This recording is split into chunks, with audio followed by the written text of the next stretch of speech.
Hello friends, welcome to my channel. कैसे हैं आप लोग? उम्मीद करता हूं अच्छे होंगे और अपनी तैयारी बहुत ही अच्छी तरीके से कर रहे होंगे। उत्तर प्रदेश शिक्षक भर्ती में बाल विकास 10 नंबर का पूछा जाएगा, शिक्षण कौशल 10 नंबर का, जीवन कौशल आपका भी 10 नंबर पूछा जाएगा। तो 10 में से 10 नंबर लेना जो है वो बहुत ही बड़ी बात है, क्योंकि मेहनत जब करेंगे तब आप जो है 10 में से 10 नंबर ले पाएंगे। अगर आप मेहनत नहीं करेंगे, लगातार नहीं पढ़ेंगे तो नहीं ला पाएंगे। आज का हमारा टॉपिक है मॉक टेस्ट के रूप में बाल विकास का एक 10 प्रश्नों का वीडियो है आपके लिए। देखते हैं आप लोग 10 में से कितने प्रश्न सही कर पाते हैं। ठीक है, पहला प्रश्न हमारा, स्थानिक बुद्धि किसके पास होती है? वक्ता, मूर्तिकार, नृत्यक या संगीतकार। और अगर आपको वीडियो में कुछ भी अच्छा लगे तो लाइक करिएगा, शेयर करिएगा। चैनल पर पहली बार आए हैं तो चैनल सब्सक्राइब कर लीजिएगा, बेल आइकन दबा दीजिएगा, जिससे कि आपको नई वीडियोस की नोटिफिकेशन समय से मिलती रहे। पिछले वीडियो नहीं देखें, डिस्क्रिप्शन में आपको प्लेलिस्ट का लिंक दे दिया जाएगा। ठीक है, और कमेंट करके जरूर बताएगा कि आपने 10 में से कितने प्रश्न सही किए हैं। तो आपका पहला प्रश्न है, स्थानिक बुद्धि किसके पास होती है? सेपियल इंटेलिजेंस किसके पास होती है? बहुबुद्धि के सिद्धांत किसने दिया है? हार्वर्ड गार्डनर ने। उसी के अंतर्गत ये प्रश्न बना हुआ है, स्थानिक बुद्धि किसके पास होती है? मूर्तिकार के पास। भाषाई बुद्धि वक्ता के पास। संगीतकार के पास संगीतक बुद्धि होती है। और नृतक के पास जो है कौन सी बुद्धि होती है? शारीरिक गतिज बुद्धि, यानी जो अपने शरीर को जैसा चाहे वैसा मोड़ लेता है वो होता है नृतक, जैसे योगा मास्टर। अगला है, विकल्प सही नहीं है। बहुत ही महत्वपूर्ण है ये। एक कारक सिद्धांत बिने, बहुकारक सिद्धांत थांडाइक, तरल ठोस सिद्धांत आरबी कैटल, प्रतिदर्श का सिद्धांत बर्नन। तो सही विकल्प निम्न में से नहीं है। बहुत ही बढ़िया क्वेश्चन है भैया, आपको बताना है कौन सा ऑप्शन इसका सही होगा। प्रतिदर्श का सिद्धांत जो है ये बर्नन ने नहीं दिया, ये दिए हैं भैया थॉमसन महोदय। कौन दिए हैं? थॉमसन महोदय। ठीक है, एक कारक सिद्धांत बिने, जब भी बहू लेने जाते हैं डाई लगा करके जाते हैं, इस तरीके से याद रखिएगा। ठोस केतली में तरल चाय, इस तरीके से आप लोग इसे रिलेट करके याद कर सकते हैं। अगला है, चुस्ती या गंदी आयु किसे कहते हैं? बाल्यकाल, शैशवावस्था, किशोरावस्था या प्रौढ़ावस्था। तो देखिए, आपको पता होगा शैशवावस्था जन्म से 6 वर्ष की, बाल्यावस्था 6 से 12 वर्ष की, किशोरावस्था 12 से 18 वर्ष की मानी जाती है। चुस्ती या गंदी आयु किसे कहा जाता है? बाल्यकाल को, क्योंकि बालक जो होता है ये बाल्यकाल में चुस्त दुरुस्त एनर्जी वाला होता है। ये किसी भी जगह पे, गंदी जगह पर भी जाकर के खेल सकता है। इसी वजह से चुस्ती की आयु एनर्जी होती है बहुत, गंदी आयु यानी किसी भी जगह पे खेल सकता है, किसी भी गंदी जगह पे। इसी वजह से इसका पहला वाला ऑप्शन एकदम सही है। अगला है, विकल्प सही नहीं है। SR theory Thorndike, R S theory Skinner, CR theory Pavlov, SOR theory Thompson.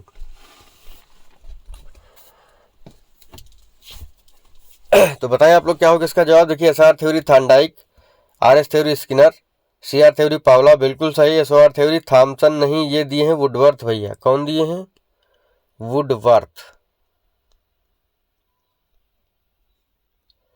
Thorndike America के निवासी थे, स्किनर भी अमेरिका के निवासी थे, पावलोव जो थे आपके ये रूस के निवासी थे। थांडाइक ने अपने सिद्धांत को सिद्ध करने के लिए भूखी बिल्ली पर प्रयोग किया था, स्किनर ने चूहे और कबूतर पर प्रयोग किया था, पावलोव ने कुत्ते पर प्रयोग किया था। इसको आप लोग याद कर लीजिएगा। 1904 में पावलोव को नोबेल प्राइज दिया गया था।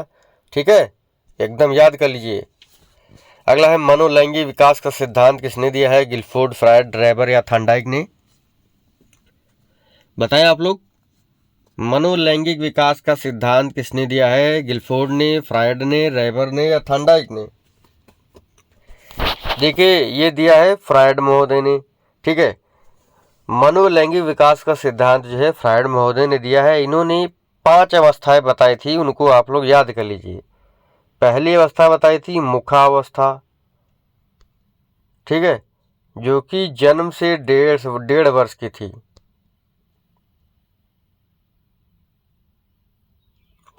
और गुदावस्था 1.5 वर्ष से 3 वर्ष की अवस्था बताई। लिंग प्रधान अवस्था 3 से 6 वर्ष की बताई। अव्यक्ता अवस्था 6 से 12 वर्ष की बताई। और जननेंद्रिय अवस्था 12 वर्ष से अधिक की अवस्था बताई। ठीक है, तो ये 5 अवस्था याद कर लीजिए। धीरे धीरे हम लोग ऐसे प्रश्नों पर पहुंच जाएंगे। अभी तो जो है ऊपर ऊपर के प्रश्न आ रहे हैं कि ये सिद्धांत किसने दिया, ठीक है, लेकिन धीरे धीरे जब बहुत सारे मॉक टेस्ट हो जाएंगे तो आप लोग सोचेंगे कि प्रश्न कहाँ से आ रहे हैं।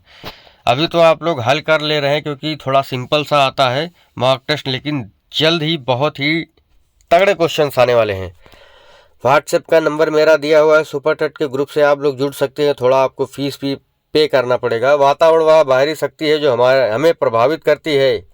यह कथन है रास का, जिसबर्ट का, वुडवर्थ का या एनास्टसी का। वातावरण वह बाहरी शक्ति है जो हमें प्रभावित करती है, यह कथन है रास महोदय का।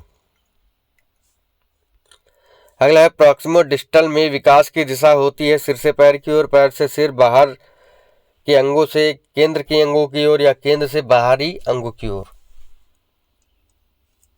मैंने आपको बहुत ही बार बताया सिफेलोकार्डुल जो होता है जिसमें सिर से पैर की ओर जो है विकास की दिशा होती है। सिरा पदाभिमुख सिद्धांत जो होता है इंग्लिश में जिसे सिफेलोकार्डुल कहते हैं, उसमें जो दिशा होती है सिर से पैर की ओर होती है विकास की। और प्रॉक्सिमो डिस्टल में शारीरिक जो अंग हमारे केंद्रीय अंग होते हैं मेरुरज्जु से हाथों की ओर जाता है विकास। तो इसमें क्या होगा कि केंद्रीय अंगों से बाहरी अंगों की ओर। क्षेत्र सिद्धांत किसने दिया है? कार्ल लोजर्स ने, कूट लेविन ने, मैक्स वर्दीबर ने या कोहलर ने। तो बताया भैया क्षेत्र सिद्धांत किसने दिया है? कूट लेविन ने। कूट लेंगे अगर आप हमारे क्षेत्र में आ जाएंगे, अगर लड़ाई हो जाएगी तो कहते हैं ना हमारे क्षेत्र में आके देखिए कूट लेंगे आपको। इस तरीके से आप लोग इसे याद रख सकते हैं। अंतिम 2 प्रश्न हैं और वीडियो में कुछ भी अच्छा लगा हो लाइक करिएगा, शेयर करिएगा। सृजनात्मकता तथा मुक्त चिंतन होता है अभिसारी चिंतन में, अपसारी चिंतन में, आलोचनात्मक चिंतन में, इनमें से कोई नहीं। तो ये होता है अपसारी चिंतन में। देखिए अपसारी चिंतन होता क्या है? सृजनात्मक और मुक्त चिंतन होता है इसमें मतलब एक प्रश्न के बहुत सारे उत्तर हम लोग लिख सकते हैं।